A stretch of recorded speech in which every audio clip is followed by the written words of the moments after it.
Hello everyone, welcome to all of you. Faiz physics centre में आप लोगों का स्वागत है। देखिए, अभी जो है 12th क्लास का एमसीक्यू का सीरीज़ हम चला रहे थे और चल भी रहा है। 12th का भी 6 वीडियो अपलोड कर चुके हैं।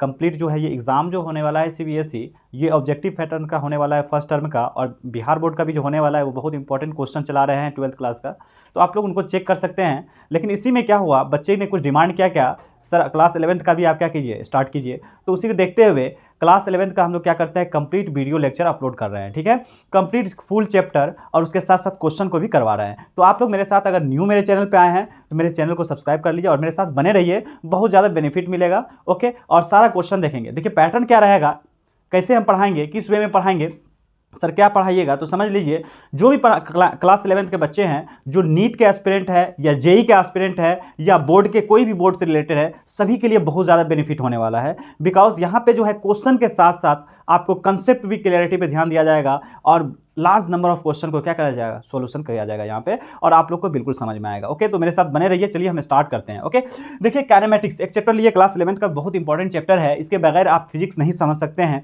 ये तो बहुत इंपॉर्टेंट है, जो हर जगह आपको यूज़ होगा, 11th क्लास और 12th दोनों में यूज़ होगा। तो ये देखते हैं काइनेमेटिक्स होता है क्या। पहले देखिए क्या है काइनेमेटिक्स, एक चैप्टर को हम लोग डिफाइन करते हैं। काइनेमेटिक्स क्या कहते हैं, जब किसी भी ऑब्जेक्ट के मोशन के बारे में आप लोग स्टडी करते हो, किसी भी ऑब्जेक्ट, जैसे ये मार्कर है, ये मार्कर का आप फेंक दिए हो, इसके मोशन के बारे में आपको स्टडी करना है, टाइम निकालना है, डिस्टेंस निकालना है, डिस्प्लेसमेंट निकालना है, वेलोसिटी निकालना है, तब ये कहेंगे क्या, इस तरह का जो चैप्टर होता है वो होता है काइनेमेटिक्स। काइनेमेटिक्स में हमको क्या पढ़ना है, समझ में आ गया, study of motion of any object, किसी ऑब्जेक्ट के मोशन के बारे में हम लोग को स्टडी करना है। ओके, लेकिन मोशन किसके वजह से होता है, एक्सटर्नल एजेंट कौन सा है, फोर्स क्या है, नहीं है, इसके पीछे का क्या रीजन है वो नहीं जानते, सिर्फ मोशन के बारे में पढ़ते हैं। किसकी वजह से मोशन उत्पन्न हुआ इसके बारे में कुछ नहीं देखते, मोशन प्रोड्यूस करने वाला एजेंट कौन सा है उसके बारे में नहीं पढ़ते हैं। ओके, तो देखिए ये लिख दिया, study of motion object without considering the factor which causes the motion, जिसकी वजह से मोशन हो रहा है उसके हम इफेक्ट को कंसिडर नहीं करते हैं, सिर्फ मोशन के बारे में स्टडी करते हैं। दूसरा क्या होता है, मोशन आया तो मोशन और रेस्ट दोनों समझ लेते हैं। किसी बॉडी को कब कहेंगे मोशन में है, कब कहेंगे रेस्ट में है, जब कोई भी बॉडी टाइम के साथ साथ अपना पोजीशन चेंज नहीं कर रहा है, तब कहेंगे ये बॉडी रेस्ट में है। जैसे समझ लीजिए ये बॉडी ए है, टाइम के साथ साथ टाइम पास हो रहा है बट अपना पोजीशन चेंज नहीं कर रहा है, तब कहेंगे ये क्या है, रेस्ट में है। तो क्या लिखा गया है, रेस्ट में किसको कहेंगे, if position of particle does not change with respect to time, time के रिस्पेक्ट में कोई अपना पोजीशन चेंज नहीं करता है तो कहेंगे रेस्ट में है, और टाइम के रिस्पेक्ट में अपना कोई पोजीशन चेंज कर रहा है तो मतलब मोशन में है। एक ग्राफ के थ्रू समझते हैं, ये है डिस्प्लेसमेंट एक्सिस, ये क्या है, मान लेते हैं एस एक्सिस है, ये टाइम एक्सिस है, ये क्या है, टाइम एक्सिस है। कोई पार्टिकल ए है, कोई पार्टिकल क्या है, पार्टिकल ए है जो यहाँ से चलना शुरू किया, टाइम बढ़ रहा है, t1 टाइम में भी इतना ही डिस्प्लेसमेंट पे है, कितना पे है, सपोज मान लेते हैं ये यहाँ से यहाँ तक हाइट जो है, ये अगर x मीटर है तो देखिए यहाँ पे पार्टिकल t1 पे भी सेम पोजीशन पे है, सेम हाइट पे है, t2 पे भी सेम हाइट पे है, t3 पे भी सेम हाइट पे है। टाइम चेंज कर रहा है बट अपना पोजीशन पार्टिकल चेंज नहीं कर रहा है। देखिए ये है डिस्प्लेसमेंट एक्सिस, तो डिस्प्लेसमेंट एक्सिस पे कभी भी देखिए, यहाँ पे भी देखते हैं डिस्प्लेसमेंट एक्सिस कहाँ पे है, यहीं पे कट कर रहा है, यहाँ पे भी देखते हैं यहीं पे कट कर रहा है, t1 पे भी देखते हैं यहीं पे कट कर रहा है, मतलब डिस्प्लेसमेंट चेंज नहीं हो रहा है, यानी पोजीशन चेंज नहीं हो रहा है, टाइम बढ़ रहा है। अब देखिए मोशन में किसको बोलेंगे, अगर ये डिस्प्लेसमेंट एक्सिस है, ये टाइम एक्सिस है, टाइम जैसे जैसे सपोज चेंज कर रहा है, t1 है ये है t2, टाइम चेंज कर रहा है तो देखिए डिस्प्लेसमेंट एक्सिस पे ये भी चेंज कर रहा है, वैल्यू भी चेंज कर रहा है, टाइम चेंज किया पोजीशन चेंज कर गया। अगर टाइम के साथ पोजीशन चेंज करेंगे तो क्या कहेगा, मोशन में होगा, क्या होगा, मोशन में होगा। अब ये समझिए रेस्ट और मोशन डिपेंड करता है फ्रेम ऑफ रेफरेंस पे, ये एक रिलेटिव टर्म है, ये क्या है, रिलेटिव टर्म है। समझिए रिलेटिव टर्म क्यों है, एक दूसरे के रिस्पेक्ट में देखा जाता है। एक समझिए, एक लिफ्ट है, लिफ्ट के अंदर ए है और बी है, दोनों है, दो ऑब्जेक्ट है, नहीं तो दो पर्सन मान लीजिए, एक पर्सन ए है और पर्सन बी है, और बाहर में सी है, बाहर में पर्सन सी है। देखिए लिफ्ट भी वेलोसिटी से ऊपर जा रहा है, तो देखिए सी जो है, सी जो लिफ्ट के बाहर है उसको जो है, सी को दिखेगा ए और बी दोनों मोशन में रहेगा। सी के रिस्पेक्ट में क्या होगा, सी देखेगा तो कहेगा ए और बी दोनों मोशन में है, क्यों, चूंकि लिफ्ट ऊपर जा रहा है, उसमें सवार है, उसमें उसी में है ए और बी बैठा हुआ, ए और बी भी ऊपर जा रहा है। ओके, तो मतलब सी के रिस्पेक्ट में तो ए और बी दोनों मोशन में होगा। लेकिन बी पूछेगा ऐसे क्या हम मोशन में हैं, बी ए के रिस्पेक्ट में मोशन में है तो नहीं। जितना स्पीड से ऊपर ए जा रहा है, देखिए सबसे पहले लिफ्ट जा रहा है 10 मीटर पर सेकंड से, तो इसके अंदर में सवार है ए और बी, दोनों 10 मीटर पर सेकंड से जा रहा है, तो एक दूसरे के रिस्पेक्ट में दोनों मोशन में नहीं है, दोनों एक दूसरे को रेस्ट में फील करेगा, ऐसे समझिए ट्रेन में आप हैं सवार, आपके फ्रेंड भी आपके बगल वाले सीट पे है, तो देखिए आप दोनों आदमी रेस्ट में है, किसके रिस्पेक्ट में? एक दूसरे के रिस्पेक्ट में। बट जो पटरी के किनारे एक थर्ड पर्सन है उसके रिस्पेक्ट में आप कहिएगा हम मोशन में है। समझ में आ रहा है? तो ये डिपेंड करता है, ये एक रिलेटिव टर्म है, ये डिपेंड करता है फ्रेम ऑफ रेफरेंस पे। ओके, समझ में आ गया? ये क्या एब्सोल्यूट टर्म नहीं है, not absolute term, absolute term नहीं है। ओके, अब देखिए क्या होता है, मोशन या मोशन और रेस्ट क्या है, रिलेटिव टर्म है, ये लिख दिया, which depends upon only frame of reference. Frame पे डिपेंड करता है किसके रिस्पेक्ट में आप देख रहे हो, किसके रिस्पेक्ट में बात कर रहे हो। आप किसी लिफ्ट में बैठ करके देखोगे तो जो लिफ्ट में दूसरा पर्सन बैठा हुआ है कहोगे वो रेस्ट में है, लेकिन आप उसी को लिफ्ट से बाहर देखोगे तो कहोगे वो मोशन में है। समझ रहे हैं? ओके, अब देखते हैं क्या, थोड़ा सा समझते हैं डिस्टेंस और डिस्प्लेसमेंट में डिफरेंस समझते हैं। डिस्टेंस क्या होता है, डिस्प्लेसमेंट क्या होता है। देखिए क्या होता है, डिस्टेंस होता है एक्चुअल पाथ लेंथ। क्या होता है, आप कभी भी अगर आपको ए पे आप हैं खड़ा और आपको बी पे जाना है, ए से बी के लिए आप जिस रास्ता से जाते हैं, जो एक्चुअल पाथ होता है, जो एक्चुअल रास्ता होता है, उसी का नाम दिया गया है क्या, डिस्टेंस। कोई हो सकता है इस होकर जाएगा पाथ 1 से, एक बार हो सकता है पाथ 2 से जाएगा, तो ए से जो जा रहा है उसका डिस्टेंस अलग होगा, बी से यहाँ से फर्स्ट पाथ से जो गया उसका डिस्टेंस अलग होगा, सेकेंड पाथ से जो गया उसका डिस्टेंस अलग होगा। ओके, समझ में आ रहा है? तो ये डिपेंड करता है एक्चुअल पाथ लेंथ से, किस रास्ते से आप जा रहे हैं। ओके, ये क्या होता है, डिस्प्लेसमेंट क्या होता है, vector from initial to final position. Initial और फाइनल पोजीशन को ये वेक्टर होता है। सपोज मान लेते हैं ए है और बी होता है, ए पॉइंट ए से चलना शुरू किया, बी पे गया, तो डिस्प्लेसमेंट क्या होता है, जिस पॉइंट से आप चलना शुरू किया उस पॉइंट का नाम दिया जाता है इनिशियल पॉइंट, यानी स्टार्टिंग पॉइंट। स्टार्टिंग पॉइंट और जहां पे आप रीच कर रहे हो, जहां पे पहुंच रहे हो, दोनों के एक स्ट्रेट लाइन से मिलाओगे। किससे मिलाओगे, स्ट्रेट लाइन से। तब जो होगा ये, इसी को नाम दिया गया डिस्प्लेसमेंट। क्या दिया गया, डिस्प्लेसमेंट। इनिशियल पॉइंट और फाइनल पॉइंट को आप स्ट्रेट लाइन से क्या करो, कनेक्ट कर दो, और स्ट्रेट लाइन के लेंथ का आप मेजर कर लो, वही हो जाएगा डिस्प्लेसमेंट। ओके, अब देखते हैं, ये होता है डिस्टेंस, होता है स्केलर क्वांटिटी, यानी इसमें क्या होता है, ओनली मैग्नीट्यूड होता है, ओनली वैल्यू होता है, इसमें डायरेक्शन कोई नहीं होता। ओके, और क्या होता है समझिए, बट यहां पे क्या होता है, ये वेक्टर क्वांटिटी होता है डिस्प्लेसमेंट। डिस्प्लेसमेंट के क्या लिए क्या जरूरी है, मैग्नीट्यूड के साथ साथ डायरेक्शन भी जरूरी है, यहां डायरेक्शन इंपॉर्टेंट रोल प्ले करता है। ओके, समझ में आ रहा?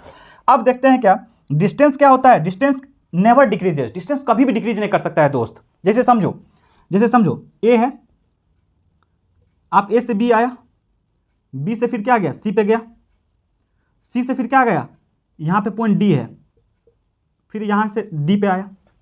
देखो ए से बी गया तो जो कुछ डिस्टेंस हुआ, बी से सी गया तो कुछ और डिस्टेंस ऐड हुआ, सी से डी गया तो कुछ और डिस्टेंस ऐड हुआ। कभी भी ये घट नहीं सकता है। ये नहीं कहोगे साहब रिटर्न आ रहे हो आप तो कम डिस्टेंस चलना होगा। आपको यहाँ पे पहुंचना है, रास्ता यही है, तो आपको इससे होकर जाना होगा, इससे होकर जाना होगा, इतना भी आना पड़ेगा। तो ये डिक्रीज नहीं करेगा, टाइम के साथ साथ बढ़ते रहेगा, कभी डिक्रीज नहीं कर सकता है।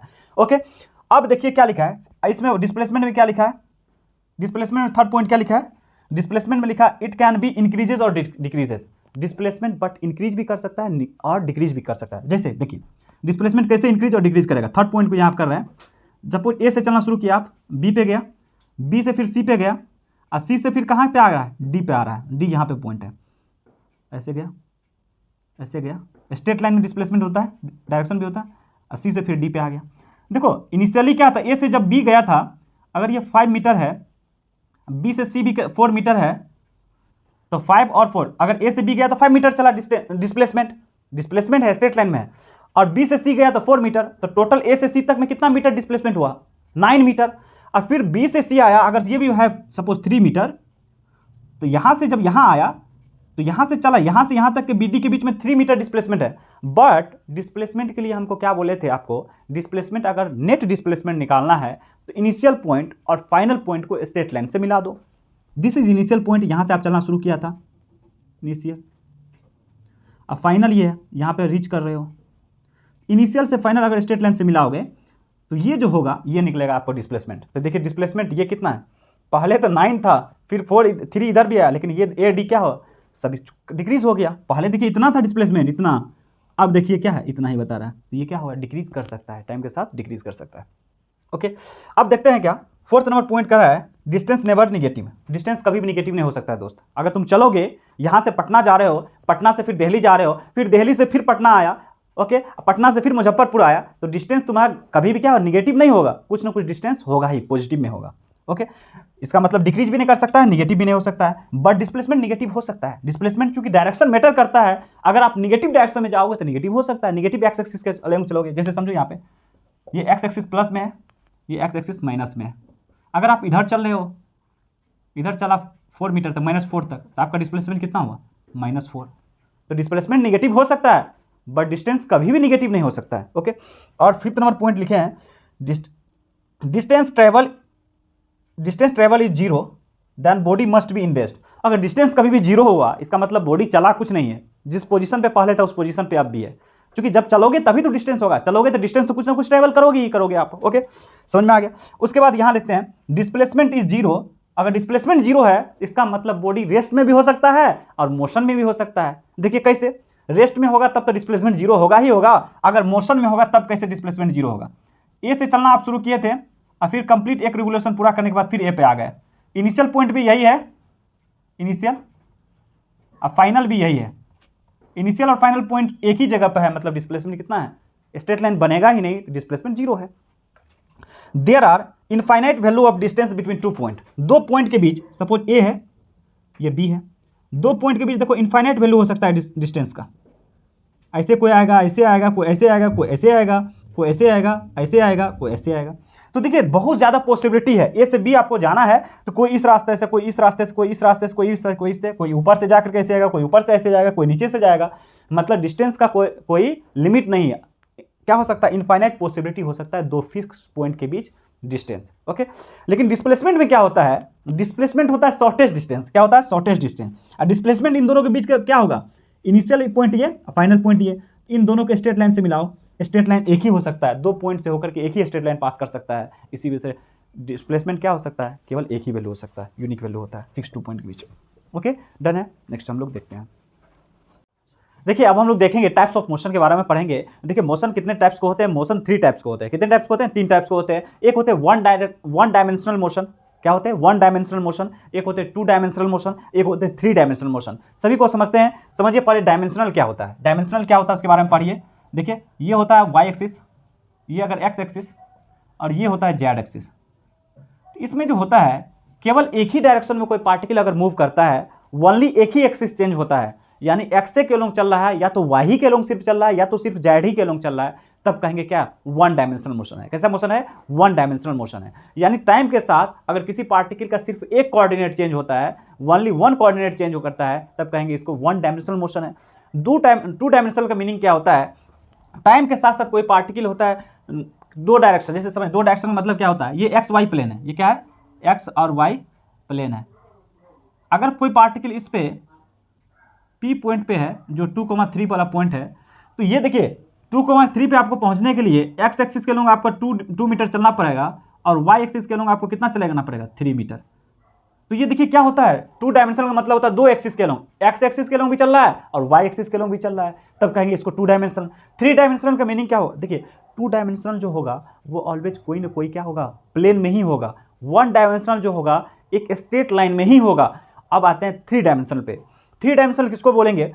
3 डायमेंशनल मतलब ये ना तो प्लेन में होगा ना स्ट्रेट लाइन, ये स्पेस में होगा। ये क्या होगा? स्पेस में होगा, जहां पे 3 कोऑर्डिनेट है। समझिए, जैसे समझते हैं, सपोज मान लीजिए स्पेस में कोई कोऑर्डिनेट को आपको, या ये पॉइंट रखा हुआ है, ये मार्कर रखा हुआ है, इसको आपको डिफाइन करना है। तो ये देखिए अगर यहाँ ओरिजिन है तो एक्स एक्सिस के लोग भी कुछ आना पड़ेगा, वाई एक्सिस के लोग भी और जेड एक्सिस के लोग भी कुछ चलना पड़ेगा। यानी स्पेस में जो भी पॉइंट को आपको डिफाइन करना होगा, स्पेस मतलब 3D, मतलब 3 डायमेंशनल होता है। स्पेस में जहां पे वॉल्यूम आ गया वहां पे 3 डायमेंशनल होता है। ओके, तो क्या होगा? 3 डायमेंशनल किसको बोलते हैं? पहले यहां से देखिए definition. If only 1 coordinate changes with respect to time, केवल एक ही कोऑर्डिनेट चेंज कर रहा है, या तो एक्स या वाई या जेड, कोई एक ही, तब कहेंगे 1 डायमेंशनल है। इसका एग्जांपल में लिखिए motion of straight line of any body. कोई बॉडी जो है स्ट्रेट लाइन के लोग चल रहा है, ए से चलना शुरू किया, स्ट्रेट लाइन के लोग चलते चलते बी पे पहुंच गया, तो ये होगा स्ट्रेट लाइन मोशन, 1 डायमेंशनल होगा। दूसरा होता है अगर 2 कोऑर्डिनेट चेंज होता है, टाइम के साथ साथ अगर 2 कोऑर्डिनेट चेंज होता है तो उसको बोलते हैं 2 डायमेंशनल मोशन। जैसे प्रोजेक्टाइल मोशन है, कौन सा? या सर्कुलर मोशन है। प्रोजेक्टाइल मोशन या सर्कुलर मोशन समझिए ऐसे, इस पार्टिकल को अगर आप यू वेलोसिटी से फेंकेगा तो ऊपर जाएगा और ऐसे गिरेगा, इस तरह के मोशन को प्रोजेक्टाइल मोशन कहते हैं। सर्कुलर मोशन ऐसे, सर्कुलर मोशन भी प्लेन में होता है, प्रोजेक्टाइल मोशन भी प्लेन में होता है। यहाँ पे 2 कोऑर्डिनेट चेंज होगा। If all 3 coordinate changes with respect to time, अगर सभी 3 coordinate changes with respect to, all 3 coordinate changes with respect to time, then motion is known as 3 dimensional motion. इसमें क्या होगा, motion of bird in space, bird चिड़िया जो उड़ती है space में वो 3 डायमेंशनल मोशन करता है। Motion of particle in space, कोई पार्टिकल स्पेस में जो मोशन कर रहा है वो भी 3 डायमेंशनल होगा। अब देखते हैं एक नया टर्म आया पोजीशन वेक्टर। क्या आया, पोजीशन वेक्टर। बहुत सिंपल टर्म है, इसको समझिए। कोई कोऑर्डिनेट है, कोई पॉइंट है, जैसे ये एक्स एक्सिस है कोऑर्डिनेट सिस्टम, ये वाई एक्सिस है, ये जेड एक्सिस है। स्पेस में कोई पॉइंट ए है, स्पेस में कोई पॉइंट क्या है, ए है। अभी बोले जो पॉइंट स्पेस में होता है उसका 3 कोऑर्डिनेट होता है। कितना कोऑर्डिनेट होता है, 3 कोऑर्डिनेट। एक्स होगा, वाई होगा और जेड भी होगा। पहले जो लिखा रहता है उसको एक्स कोऑर्डिनेट, उसके बाद लिखा रहता है वाई कोऑर्डिनेट, सबसे लास्ट में लिखा रहता है जेड कोऑर्डिनेट। फर्स्ट में एक्स, सेकेंड में वाई, थर्ड में जेड। तो समझिए स्पेस में कोई पॉइंट है तो तीनों कोऑर्डिनेट होगा। सपोज देखिए ये पॉइंट कोई स्पेस में रखा हुआ है, यहां तक आपको जाना है तो एक्स एक्सिस के अलोंग एक्स डिस्टेंस चलना होगा, वाई एक्सिस के अलोंग कितना वाई डिस्टेंस चलना होगा और जेड एक्सिस के अलोंग जेड डिस्टेंस चलिएगा, तभी यहाँ पे पहुंचिएगा। तो यहाँ पे 3 कोऑर्डिनेट है। तो ये पोजीशन वेक्टर क्या होता है, जनरली पोजीशन वेक्टर ओरिजिन से मेजर करते हैं। जैसे ओरिजिन से यहाँ तक का इसको या तो आर से लिखिए या ओ ए हो गया। एक वेक्टर है तो इसको क्या लिखिए, ओ और ए, ओ ए हो गया। ओ से ए की तरफ जा रहे हैं इसी से ओ ए। अगर यहाँ से ए से ओ की तरफ आते हैं तो क्या होता है, ए ओ हो जाता है। समझ रहे हैं, जैसे समझिए अगर ए से बी पे जा रहे हैं तो पोजीशन वेक्टर क्या होगा, ए से बी ऐसे होगा, ए बी होगा पोजीशन वेक्टर। कोई बी से ए आ रहा है, इसका पोजीशन वेक्टर क्या होगा, बी ए होगा। क्या होगा, बी ए होगा। यानी बी से आ रहा है ए की तरफ, तब होगा बी ए। जैसे ऊपर वाले को हम क्या लिखते हैं, ऊपर वाले को क्या लिखते हैं, बी ए, बी से ए की तरफ आ रहा है। समझ में आ रहा है। तो पोजीशन वेक्टर को डिफाइन करने के लिए क्या होता है, डिफाइन करने के लिए हम क्या लेते हैं, एक स्पेशल एक जनरल क्या लेते हैं, नोटेशन लेते हैं जिसको आर कहते हैं। R is equal to position vector of A. Position vector का मैग्नीट्यूड कभी भी निकालना है तो लिखना है आपको क्या, कभी भी मैग्नीट्यूड लिखना है निकालना है तो क्या निकला है, अंडर रूट पोजीशन एक्स का एक्स स्क्वायर प्लस वाई का स्क्वायर प्लस जेड का स्क्वायर। सपोज यहाँ पे मानिए x1 है, ये y1 है, ये z1 है, तब क्या होगा, अंडर रूट x1 का स्क्वायर y1 का स्क्वायर प्लस z1 का स्क्वायर। ओके, समझिए पोजीशन वेक्टर को कैसे लिखते हैं। अगर r को यहाँ पे लिखना है आपको, ये x1 है, y1 और z1 है। अगर r पोजीशन वेक्टर को आपको लिखना है यहाँ पे तो x1 i कैप हो जाएगा प्लस y1 j कैप हो जाएगा प्लस z1 k कैप हो जाएगा। पोजीशन वेक्टर को ऐसे लिखा जाता है। मतलब जो डिस्टेंस x एक्सिस के अलोंग है, यानी x कोऑर्डिनेट को i कैप के साथ लिखेंगे, y कोऑर्डिनेट को j कैप के साथ लिखेंगे और z कोऑर्डिनेट को k कैप के साथ लिखेंगे। अब ये कैप क्या होता है इसके बारे में थोड़ा सा पढ़ लेते हैं। इसके बारे में पढ़ते हैं। देखिए एक बेसिक वेक्टर होता है, बेसिक वेक्टर ये y एक्सिस है, ये x एक्सिस है और ये क्या है, ये z एक्सिस है। ये कितना कौन सा एक्सिस है, z एक्सिस है। तो x एक्सिस के अलोंग जो यूनिट वेक्टर होता है उसको i कैप कहा गया है। y एक्सिस के अलोंग जो यूनिट वेक्टर होता है उसको j कैप कहा गया है। यूनिट वेक्टर मतलब क्या, सिर्फ डायरेक्शन बताता है। अगर कोई पार्टिकल x एक्सिस के अलोंग चल रहा है तो इसका डायरेक्शन बताने के लिए इसमें एक यूनिट वेक्टर लिया जाएगा, वो यूनिट वेक्टर i कैप होगा। तो आपसे पूछेगा i कैप है क्या, तो i कैप क्या है, x एक्सिस के अलोंग डायरेक्शन बताता है जिसका मैग्नीट्यूड 1 होता है। यूनिट वेक्टर का मैग्नीट्यूड ऑलवेज क्या होता है, 1 होता है।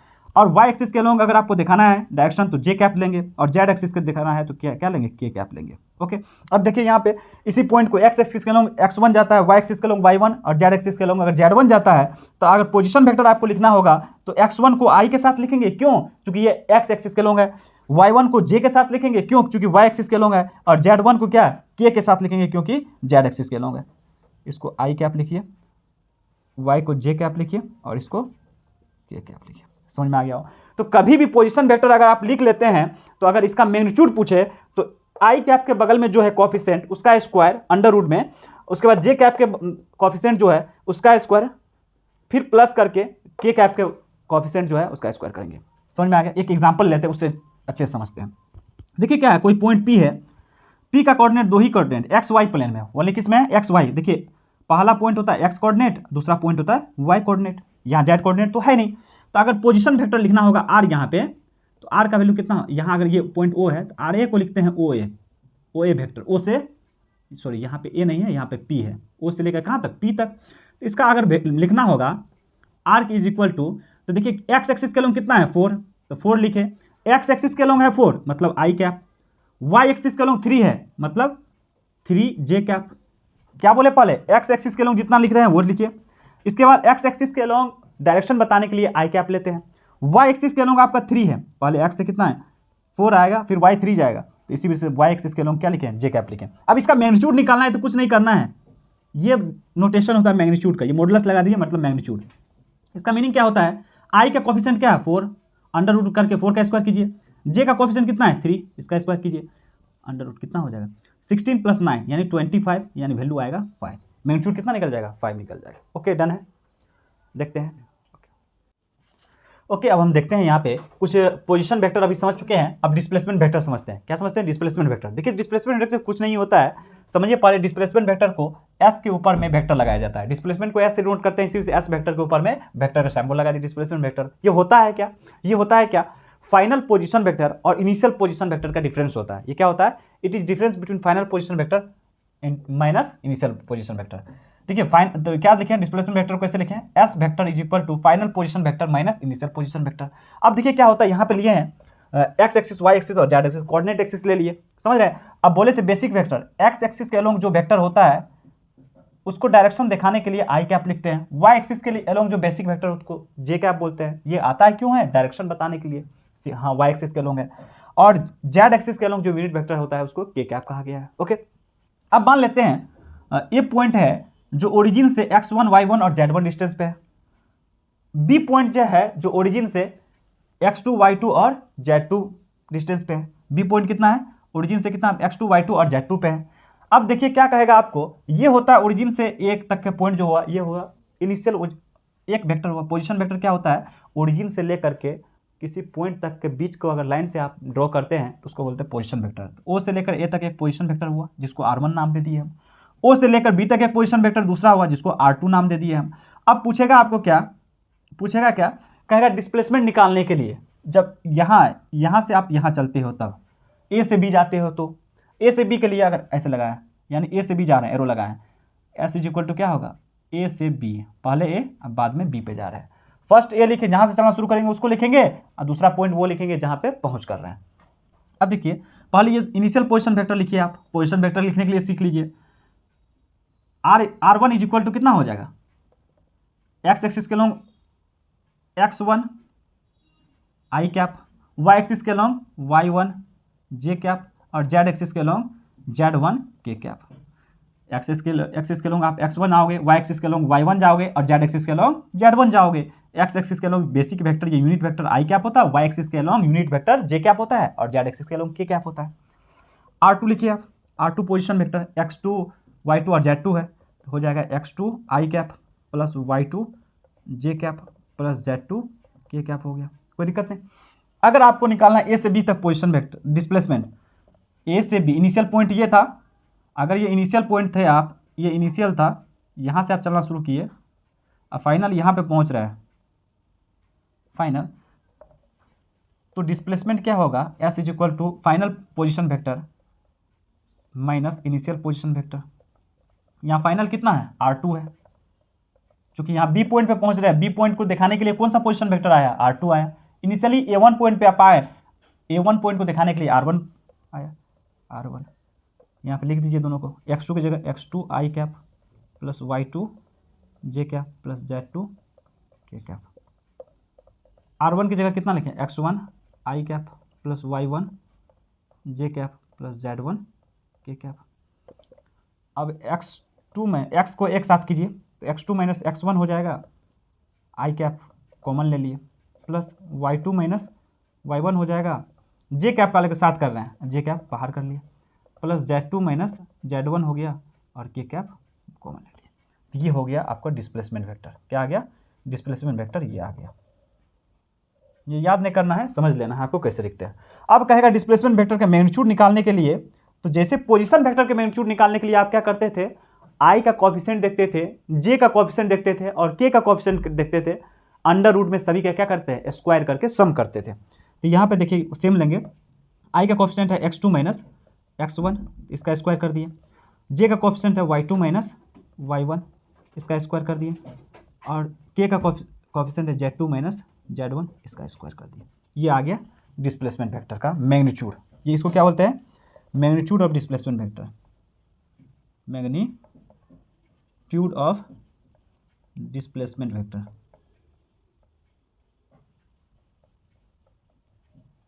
ओके, जैसे पोजीशन वेक्टर का मैग्नीट्यूड निकाले थे वैसे डिस्प्लेसमेंट वेक्टर का निकाले। ये है डिस्प्लेसमेंट वेक्टर, ये क्या है? Displacement vector. ओके, ऐसे नोटेशन कर देते हैं डिस्प्लेसमेंट वेक्टर, ये समझ में आ गया। अब देखते हैं एक एग्जाम्पल इस पर। मेरा यही रहेगा लेक्चर का, हर लेक्चर में आपको हर टॉपिक से रिलेटेड कुछ बेसिक एग्जाम्पल बता करके पहले समझाया जाएगा और उसके बाद जो है जेई और नीट लेवल का प्रॉब्लम लाया जाएगा। पहले आप कंसेप्ट को समझिए, फिजिक्स कंप्लीटली है कंसेप्ट है, अगर कंसेप्ट को समझ जाते हैं तो कोई भी क्वेश्चन को आप डील कर सकते हैं इजी में। देखिए एग्जाम्पल लिए हैं, एग्जाम्पल 1 कर देते हैं इसको। देखिए क्या है, एक पॉइंट ए है जो पोजीशन वेक्टर, अगर इसको r1 मान देते हैं, नाम देते हैं, कुछ भी मान सकते हैं आप, तो ए का कोऑर्डिनेट है 3, 4, 5, यानी एक्स एक्सिस एक्स है, ये वाई है, ये जेड है। ओके, ए पे पहुंच गए आप ओ से। अब क्या है, ओ से दूसरा पॉइंट है बी, जो ओ से कितना है, एक्स एक्सिस के लॉन्ग 4 और वाई के लॉन्ग 5 और जेड के लॉन्ग 6। ओके, ये दूसरा पोजीशन वेक्टर है, इसको r2 नाम दे दिए। क्या नाम दे दिए, r2। अगर पूछेगा आपको ए से बी जाने के लिए डिस्प्लेसमेंट वेक्टर निकालें, फाइंड, पहले पूछेगा इसमें फाइंड इनिशियल पोजीशन वेक्टर,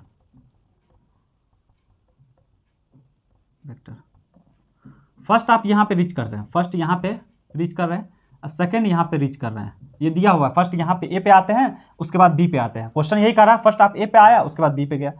तो फाइनल पोजीशन वेक्टर क्या हो गया इसके रिस्पेक्ट में, आर इनिशियल, पहले क्या है इनिशियल पोजीशन वेक्टर, दूसरा कहेगा final position vector, final position vector,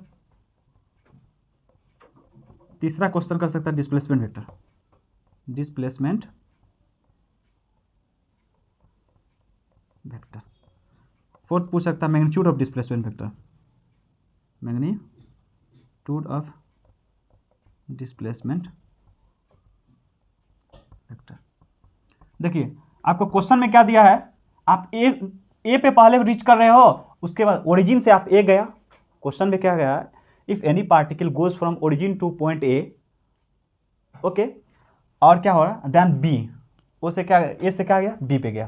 तो इनिशियल सॉल्यूशन करते हैं, यानी इनिशियल पोजीशन वेक्टर क्या हो गया, r1, इसको r इनिशियल लिखते हैं, ये कितना है, r इनिशियल लिख दीजिए, इसको r फाइनल इसको लिख दीजिए 2 को, बी पॉइंट पे रीच करा, इससे फाइनल हो गया। इनिशियल पोजीशन वेक्टर क्या लिखे, एक्स कोऑर्डिनेट 3 है, एक्स कोऑर्डिनेट के बगल में क्या लिखते हैं, डायरेक्शन बताने के लिए आई कैप, वाई कोऑर्डिनेट के 4 है और वाई कोऑर्डिनेट को दिखाने के लिए डायरेक्शन क्या आता है, जे कैप, और जेड कोऑर्डिनेट 5 है, इसके अलोंग डायरेक्शन के कैप होता है। फाइनल पोजीशन वेक्टर देखिए, फाइनल पोजीशन, फाइनल पॉइंट क्या है बी, एक्स कोऑर्डिनेट 4 है, 4 लिखे, और एक्स एक्सिस के अलोंग पॉइंट बताने के लिए डायरेक्शन क्या आता है, डायरेक्शन बताने के लिए आई कैप होता है, उसके बाद 5 जे कैप प्लस 6 के कैप। 2 आपका आंसर, ये और ये आंसर हो गया, first number second number. Third number क्या रहा है, डिस्प्लेसमेंट वेक्टर। थर्ड नंबर क्या कर रहा है, डिस्प्लेसमेंट वेक्टर, यानी एस निकालना है आपको, एस वेक्टर निकालना, ये क्या होगा, R final minus R initial. दोनों का एक्स कोऑर्डिनेट को माइनस कर लीजिए, आर फाइनल का एक्स कोऑर्डिनेट 4 है, आर इनिशियल का 3 है, तो कितना हो जाएगा, देखिए तो 4 - 3 यानी आई कैप, 5 - 4 यानी जे कैप, प्लस 6 - 5 ए कैप, के कैप। जस्ट सिंपल ले लीजिए आप, लिख करके फाइनल लिख दीजिए, इनिशियल ले लीजिए, डिफरेंस लीजिएगा तो बात वही होगा। हम डायरेक्ट ले लिए आई कैप, जे कैप और के कैप का डिफरेंस ले लिए, ये हो गया आंसर। मैग्नीट्यूड अब निकालना है डिस्प्लेसमेंट वेक्टर का, यानी एस का मैग्नीट्यूड निकालने के लिए अंडर रूट, एस के कोएफिशिएंट कितना है 1, 1 का स्क्वायर, जे का कोएफिशिएंट कितना है 1, 1 का स्क्वायर, के का कोएफिशिएंट 1 है, 1 का स्क्वायर करेंगे तो √3 आ जाएगा आंसर आपका। ओके, ये हो गया आपका आंसर। ओके, डन है। हम लोग देखेंगे इसी से अच्छा कंसेप्ट देखेंगे। फर्स्ट ऑफ ऑल हम लोग क्या समझ चुके हैं ना, पहले बेसिक डिफिनेशन समझ गए, उसके बाद आप पोजीशन वेक्टर जो वेरी इंपॉर्टेंट है, उसके बाद डिस्प्लेसमेंट वेक्टर समझे। अब देखेंगे इस पे, अब हम क्वेश्चन बनाने के लायक हो गए, अच्छे क्वेश्चन थोड़ा सा हम लोग देखेंगे। ओके, तो मेरे साथ बने रहिए। अगर कोई न्यू आए मेरे वीडियो देख रहे हैं, फर्स्ट वीडियो किसी के लिए है, तो देखिए अगर कोई क्लास 12th के बच्चे देख रहे हैं तो पहले मेरा प्लेलिस्ट चेक कर लीजिए, MCQ का बहुत अच्छा क्वेश्चन करवा रहे हैं, वहाँ सीरीज प्लेलिस्ट में मिल जाएगा आपको। और 11th के जो है मेरे साथ बने रहिए, कंप्लीट चैप्टर का डिटेल एनालिसिस आपको दिया जाएगा with question practice. Okay, thank you.